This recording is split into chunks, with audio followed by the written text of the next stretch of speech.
ನಿಮ್ಮೆಲ್ಲರಿಗೂ ನನ್ನ ಚಾನಲ್ನಲ್ಲಿ ವೆಲ್ಕಮ್. ಇವತ್ತಿನ ದಿನ ಯಾವುದೇ ರೀತಿಯಾದಂಥ ರೀಡಿಂಗ್ ಮಾಡ್ತಾ ಇಲ್ಲ. ಅದರ ಸಲುವಾಗಿ ನಿಮ್ಮ ಜೀವನಕ್ಕೆ ಬೇಕಾಗಿರುವಂಥದ್ದು, ನಿಮ್ಮ ಜೀವನಕ್ಕೆ ಉತ್ತಮವಾಗಿರುವಂಥ ಒಂದು ಸಂಕಲ್ಪದ ಬಗ್ಗೆ ನಾನೊಂದು ಈ ಒಂದು ವಿಡಿಯೋನ ಮಾಡ್ತಾ ಇದ್ದೀನಿ. ಯಾವುದಪ್ಪ ಈ ಒಂದು ಸಂಕಲ್ಪದ ಬಗ್ಗೆ ವಿಡಿಯೋ ಅಂತ ಹೇಳಿದ್ರೆ, ವಾರಾಹಿ ದೇವಿಗೆ ಸಂಬಂಧಪಟ್ಟಂಥ ವಿಡಿಯೋ ಆಗಿರುತ್ತೆ. ಓಕೆನಾ, ಇದನ್ನು ತುಂಬ ಜನ ಕೇಳಿರ್ಬೋದು. ವಾರಾಹಿ ದೇವಿ ಬಗ್ಗೆ ಕೇಳಿದೇನು ಕೂಡ ಇರಬಹುದು. ಕೇಳಿದವರು ಸಂತೋಷ, ಕೇಳದೇ ಇದ್ದವರು ಇವತ್ತು ನೀವು ತಿಳ್ಕೊಳ್ತೀರಾ. ಸರಿನಾ? ಈ ಒಂದು ದಿನ, ಇವತ್ತಿನ ದಿನ ತುಂಬ ವಿಶೇಷವಾಗಿರುವಂಥ ದಿನ. 18ನೇ ತಾರೀಕು ಶನಿವಾರ, ಪಂಚಮಿ ತಿಥಿ ಬಂದಿರೋದ್ರಿಂದ ತುಂಬಾ ವಿಶೇಷವಾದದ್ದು ವಾರಾಹಿ ದೇವಿಗೆ. ಯಾಕೆ ಹೇಳಿದ್ರೆ, ವಾರಾಹಿ ದೇವಿ ಅನ್ನುವಂಥದ್ದು ಅಷ್ಟಮಾತೃಕೆಯಲ್ಲಿ 5ನೇ ಸ್ಥಾನವನ್ನು ಪಡೆದಿರುವಂತಹ ದೇವಿ. ಹಾಗಾಗಿ ಈ ವಾರಾಹಿ ದೇವಿಯನ್ನ ಇನ್ನೊಂದು ಹೆಸರಲ್ಲಿ ಪಂಚಮಿ ಅಂತಲೂ ಕೂಡ ಕರೀತಾರೆ. ಸರಿನಾ? ಹಾಗೇನೆ ಇನ್ನೊಂದು ಹೆಸರು ಏನಂದ್ರೆ ಗುಪ್ತವಾರಾಹಿ ಅಂತಲೂ ಕೂಡ ಕರೀತಾರೆ. ಗುಪ್ತವಾರಾಹಿ ಅನ್ನುವಂಥದ್ದು ಯಾಕೆ ಅಂತ ಹೇಳಿದ್ರೆ, ಗುಪ್ತವಾಗಿನೂ ಕೂಡ ತಾಯಿಯನ್ನು ನಾವು ಆರಾಧಿಸಬಹುದು, ಪೂಜಿಸಬಹುದು. ನನ್ನ ನೆಚ್ಚಿನ ಆರಾಧ್ಯ ದೇವಿ ಅಂತಾನೆ ಹೇಳ್ಬೋದು ವಾರಾಹಿ ದೇವಿ. ಓಕೆನಾ?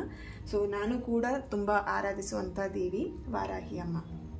ಹಾಗೆ ಇವತ್ತಿನ ದಿನ ತುಂಬಾ ಅದ್ಭುತವಾಗಿರುವಂಥ ಪಂಚಮಿ ತಿಥಿ ಆಗಿರೋದ್ರಿಂದ ಇವತ್ತಿನ ದಿನ ನೀವು ನಿಮ್ಮ ಜೀವನದಲ್ಲಿ ಬೇಕಾದಷ್ಟು ಏನೇ ಕಷ್ಟಪಟ್ಟಿರ್ಬೋದು, ಅದೆಲ್ಲದನ್ನು ಹೊರಗೆ ಬರಲಿಕ್ಕೆ ಇನ್ನಾದರೂ ಸಂತೋಷ ನೆಮ್ಮದಿ ಬೇಕು ಅನ್ನೋರು ಈ ಮಂತ್ರವನ್ನು, ಇವತ್ತು ನಾನು ಕೊಡುವಂಥ ಮಂತ್ರವನ್ನು ಇವತ್ತು ನೀವು ಪ್ರಾರ್ಥನೆಯನ್ನು ಮಾಡಿಕೊಂಡು ಸಂಕಲ್ಪವನ್ನು ಮಾಡಿಕೊಂಡು ತಾಯಿಯಲ್ಲಿ ಪಠಿಸಿದ್ದೇ ಆದರೆ ನಿಮ್ಮ ಜೀವನದಲ್ಲಿ ನಿಮ್ಮ ಕೋರಿಕೆ ಏನಿರುತ್ತೆ ಅದು ಖಂಡಿತವಾಗಿಯೂ ಈಡೇರುತ್ತೆ. ಇಲ್ಲಿ ತುಂಬ ಜನ, ಸಾಕಷ್ಟು ಜನ ಹೇಳ್ತಾರೆ, ತುಂಬ ಕಷ್ಟಗಳನ್ನ ಅನುಭವಿಸ್ತಾ ಇದ್ದೀವಿ ಜೀವನದಲ್ಲಿ, ತುಂಬ ನೋವು ತಿಂತಾ ಇದ್ದೀವಿ, ಏನು ವೈವಾಹಿಕ ಜೀವನದಲ್ಲಾಗಿರ್ಬೋದು, ಹಣಕಾಸಿನ ವಿಷಯದಲ್ಲಾಗಿರ್ಬೋದು, ಮದುವೆ ಆಗಲಿಲ್ಲ ಅಂತ ಆಗಿರ್ಬೋದು, ಹುಡುಗಿ ಅಥವಾ ಹುಡುಗ ಇನ್ನೂ ಸಿಗ್ತಾ ಇಲ್ಲ, ಏಜ್ ಆಗ್ತಾ ಇದೆ ಬಟ್ ಇನ್ನೂ ಮದುವೆ ಆಗ್ತಾ ಇಲ್ಲ, ಅಥವಾ ಪ್ರೀತಿಸಿದವರು ನಿಮಗೆ ಸಿಗ್ತಾ ಇಲ್ಲ, ವಾಪಸ್ ನಿಮ್ಮ ಲೈಫಿಗೆ ವಾಪಸ್ ಬರಬೇಕು ಅವರು, ಹಾಗೆ ಅವ್ರು ಕಾಲ್ ಮಾಡದೆ ಅವಾಯ್ಡ್ ಮಾಡ್ತಾ ಇದ್ದಾರೆ, ಅವ್ರು ಕಾಲ್ ಮಾಡ್ತಾ ಇಲ್ಲ. ತುಂಬ ಇಷ್ಟಪಟ್ಟಿರ್ತೀರ ಆ ವ್ಯಕ್ತಿನ ಅಲ್ವಾ? ಸೊ ಆ ವ್ಯಕ್ತಿ ಮತ್ತೆ ನಿಮ್ಮ ಲೈಫಿಗೆ ಬೇಕು.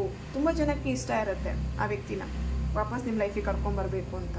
ಪ್ರತಿಯೊಬ್ಬರು ಕೂಡ ಇದೊಂದೇ ಸಮಸ್ಯೆಗೆ ಈ ಒಂದು ಸಂಕಲ್ಪ ಮಾಡ್ಕೊಳ್ಬೇಕು ಅಂತ ಏನೂ ಇಲ್ಲ. ನಿಮ್ಮ ಜೀವನದಲ್ಲಿ ಏನೇ ಸಮಸ್ಯೆಗಳಿರ್ಬೋದು, ಮಕ್ಕಳಾಗಲಿಲ್ಲ ಅಂತ ಆಗಿರ್ಬೋದು, ಅಥವಾ ಏನೇ ಸಮಸ್ಯೆ ಇರ್ಬೋದು, ಹಣಕಾಸು, ಆಸ್ತಿ, ಕುಟುಂಬದಲ್ಲಿ ಏನೇ ಸಮಸ್ಯೆ, ಕಲಹಗಳಾಗಿರ್ಬೋದು, ಏನೇ ಸಮಸ್ಯೆಗಳಿದ್ರೂ ಈ ಒಂದು ಸಂಕಲ್ಪದಿಂದ ನಿಮ್ಮ ಜೀವನದಲ್ಲಿ ಏನೇ ಕೋರಿಕೆ ನೀವೇನೇ ಬೇಡ್ಕೊಂಡ್ರು, ಇವತ್ತಿನ ದಿನ ನೀವೇನೇ ಬೇಡ್ಕೊಂಡ್ರು ಅದು ಈಡೇರುವಂಥದ್ದು 100%.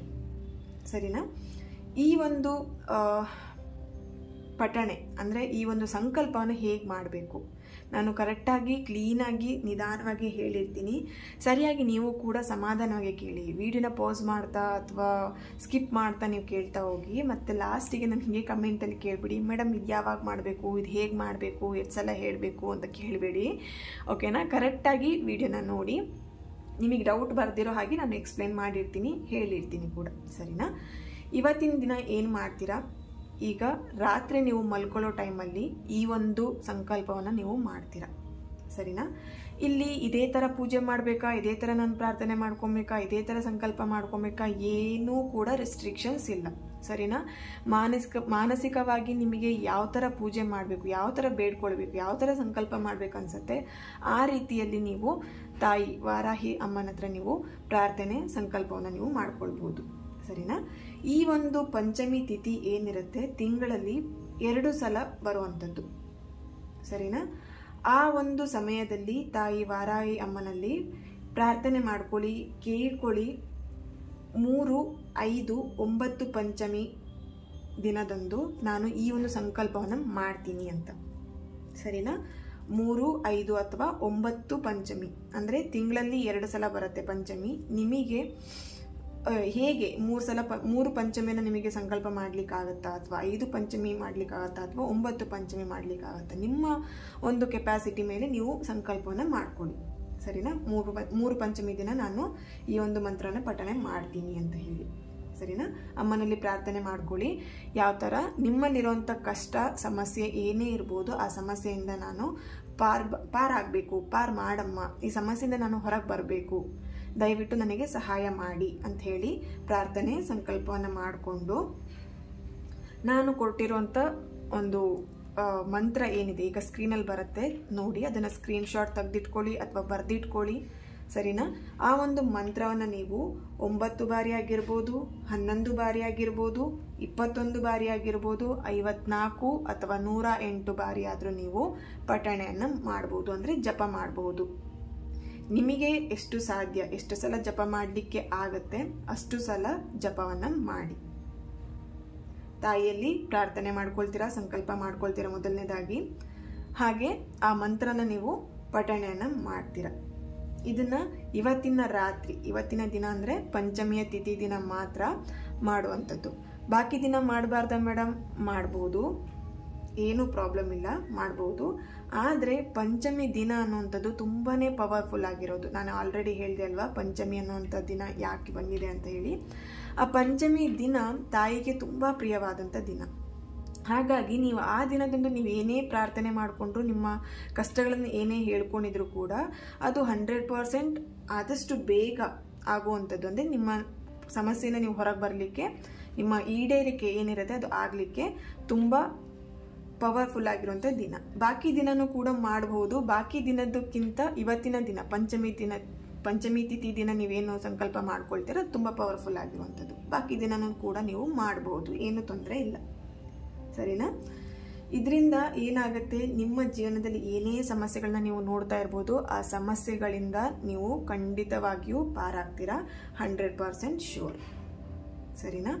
ನೀವು ಪೂರ್ವ ದಿಕ್ಕಿಗೆ ಮುಖ ಮಾಡಿ ಕೂತ್ಕೊಂಡು ಇವತ್ತಿನ ದಿನ ರಾತ್ರಿ, ಸರಿನಾ, ಇವತ್ತಿನ ದಿನ ರಾತ್ರಿ ನೀವು ಪೂರ್ವ ದಿಕ್ಕಿಗೆ ಮುಖ ಮಾಡಿ ಕೂತ್ಕೊಳ್ತೀರಾ. ಈ ಮಂತ್ರನ ನೀವು ಪಠಣೆಯನ್ನು ಮಾಡ್ತೀರಾ. ಪಠಣೆ ಮಾಡಲಿಕ್ಕೂ ಮುಂಚೆನೆ ನೀವು ಎಷ್ಟು ಪಂಚಮಿ ತಿಥಿ ದಿನ ನೀವು ಮಾಡ್ತೀರಾ ಅನ್ನೋದನ್ನು ಸಂಕಲ್ಪ ಮಾಡ್ಕೊಳ್ತೀರಾ. ಸಂಕಲ್ಪ ಮಾಡಿ ನಿಮ್ಮ ಕಷ್ಟ ಏನಿದೆ ಅಮ್ಮನಲ್ಲಿ ಹೇಳಿಕೊಂಡು, ಈ ಸಮಸ್ಯೆಯಿಂದ ನಾನು ಹೊರಗೆ ಬರಬೇಕು, ಈ ಸಮಸ್ಯೆನ ಪಾರು ಮಾಡಿ ಅಮ್ಮ ಅಂತ ಹೇಳಿ ಸಂಕಲ್ಪ ಮಾಡ್ಕೊಳ್ತೀರಾ. ಮಂತ್ರನ ಪಠಣೆ ಮಾಡ್ತೀರಾ, ಸರಿನಾ? ಮಂತ್ರನ ತಪ್ಪಾಗಿ ಪಠಣೆ ಮಾಡಬೇಡಿ. ಸರಿಯಾಗಿ ನೋಡಿಕೊಂಡು, ನಾನು ಸ್ಕ್ರೀನ್ಗೆ ಹಾಕಿರ್ತೇನೆ ಅದನ್ನು ನೋಡಿಕೊಂಡು ಸರಿಯಾದ ರೀತಿಯಲ್ಲೇ ಪಠಣೆಯನ್ನು ಮಾಡಿ. ನಿಮ್ಮ ಜೀವನದಲ್ಲಿ ಏನೇ ಸಮಸ್ಯೆ ಆಗಿರ್ಬೋದು, ಏನೇ ಕಷ್ಟದ ಸ್ಥಿತಿಯಲ್ಲಿ ಆಗಿರ್ಬೋದು, ನೀವು ಇರೋವಂಥ ಸ್ಥಿತಿ ಇವಾಗ ಎಷ್ಟೇ ಕಷ್ಟ ಆಗಿರ್ಬೋದು, ಅದರಿಂದ ನೀವು ಖಂಡಿತವಾಗಿಯೂ ಹೊರಗೆ ಬರ್ತೀರಾ. ನಿಮ್ಮ ಜೀವನದಲ್ಲೂ ಸುಖ, ಶಾಂತಿ, ನೆಮ್ಮದಿ ಅನ್ನೋದನ್ನು ನೀವು ನೋಡ್ತೀರಾ. ಖಂಡಿತವಾಗಿಯೂ ಅಮ್ಮ ನಿಮಗೆ ಸಹಾಯವನ್ನು ಮಾಡೇ ಮಾಡ್ತಾರೆ, ಸರಿನಾ? ನಂಬಿಕೆ ಇಟ್ಟು ಮಾಡಿ. ಇದೆಲ್ಲ ಆಗತ್ತಾ, ಇದೆಲ್ಲ ಹೌದಾ ಆಗುವಂಥದ್ದು ನಿಮಗೆ ಬೇಡ. ನಾನು ಎಷ್ಟೋ ಮಂತ್ರಗಳನ್ನ ನಾನು ಪಠನೆ ಮಾಡಿದ್ದೀನಿ, ಎಷ್ಟೋ ನಾನು ಸಂಕಲ್ಪ ಮಾಡಿದ್ದೀನಿ, ಎಷ್ಟೋ ನಾನು ಪೂಜೆ ಮಾಡಿದ್ದೀನಿ, ಏನೂ ಆಗಲಿಲ್ಲ, ಇದಾಗ್ಬಿಡತ್ತಾ ಅನ್ನೋವಂಥದ್ದು ಇಟ್ಕೊಂಡು ಮಾಡಬೇಡಿ, ಸರಿನಾ? ನಂಬಿಕೆ ಇಡಿ, ತಾಯಿನ ಪ್ರಾರ್ಥನೆ ಮಾಡಿ, ಸಂಕಲ್ಪ ಮಾಡ್ಕೊಳ್ಳಿ, ನಿಮ್ಮ ಕಷ್ಟ ಏನಿದೆ ಅದನ್ನು ಹೇಳ್ಕೊಳ್ಳಿ, ಖಂಡಿತವಾಗಿಯೂ ಸರಿಯಾಗತ್ತೆ. ಏನೇ ಕಷ್ಟ ಇದ್ರೂ ಅದು ಸರಿಯಾಗೇ ಆಗುತ್ತೆ, ಸರಿನಾ? ಇಲ್ಲಿ ಶುಭ ಭಾರತಿ ಕೇಳಬೇಕು ಅಥವಾ ಮಂಗಳಕರವಾಗಿರಬೇಕು, ನಿಮ್ಮ ಜೀವನ ಚೆನ್ನಾಗಾಗಬೇಕು, ಒಳ್ಳೇದಾಗಬೇಕು, ಸುಖ ಶಾಂತಿ ನೆಮ್ಮದಿ ಬೇಕು ಅಂತ ಇದ್ರೆ ಖಂಡಿತವಾಗಿಯೂ ಇದನ್ನು ನೀವು ಬಳಸ್ಕೊಳ್ಬೋದು. ಇದನ್ನು ಬೇರೆ ಯಾರಿಗಾದರೂ ಸಹಾಯ ಆಗತ್ತೆ ಅಂತ ಇದ್ರೆ ಈ ವಿಡಿಯೋನ ನೀವು ಶೇರ್ ಮಾಡ್ಬೋದು ಕೂಡ, ಸರಿನಾ? ತಪ್ಪದೆ ಪಂಚಮಿ ತಿಥಿ ದಿನ ಇವತ್ತಿನ ದಿನ ಪ್ರಾರಂಭ ಮಾಡಿ. ನಿಮ್ಮ ಜೀವನದಲ್ಲೂ ಕೂಡ ಸುಖ ಶಾಂತಿ ನೆಮ್ಮದಿ ಅಮ್ಮ ಕರುಣಿಸಲಿ ಅಂತ ಹೇಳಿ ನಾನು ಕೂಡ ಪ್ರಾರ್ಥನೆ ಮಾಡ್ಕೊಳ್ತೀನಿ. Thank you so much. ಈ ಒಂದು ವಿಡಿಯೋ ನಿಮ್ಮೆಲ್ಲರಿಗೂ ಇಷ್ಟ ಆಗಿದೆ ಅಂತ ಅಂದ್ಕೊಳ್ತೀನಿ. ನೆಕ್ಸ್ಟ್ ವಿಡಿಯೋದಲ್ಲಿ ನಾನು ಸಿಗ್ತೀನಿ ಅಂತ ಹೇಳ್ತಾ, God bless you all. Thank you.